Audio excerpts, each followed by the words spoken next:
আমরা হলাম দোসর আর তোমরা হইলা গিয়া ফেরেশতা।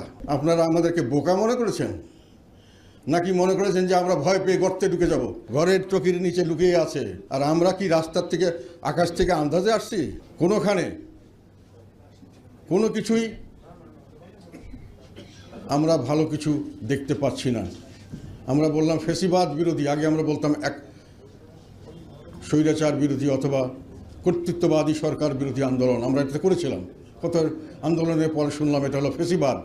ঠিক আছে, ফেসিবাদ বিরোধী আন্দোলন। এই ফেসিবাদ বিরোধী আন্দোলনের পরে ফেসিবাদের পতন হলো। এখন আমরা লক্ষ্য করলাম নব্য ফেসিবাদের উত্থান হচ্ছে। নব্য ফেসিবাদ এবং তার দোসর, নব্য ফেসিবাদ এবং তার দোসর সারা দেশে দাপিয়ে বেড়াচ্ছে। আপনারা যেখানে যান, রাস্তাঘাটে, ফুটপাত, ঘাট, মাঠ, কোনো জায়গায় চাঁদাবাজি কি কোনো বন্ধ হয়েছে? বেশি হয়েছে, অনেক বেশি হচ্ছে।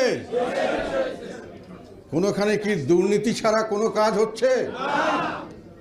অফিস আদালতে ট্রান্সফার প্রমোশন থেকে শুরু করে টেন্ডারিং করা কোনোখানে কি কম হচ্ছে? মিটিং মিছিল করতে যান না, সেখানে গিয়া মারপিট করেন। আপনারা দোসরদের নিয়ে 5 স্টার হোটেলে বড় বড় মুরগির রান খান, হাসি ঠাট্টা 24টি দাঁত দেখাই পারেন।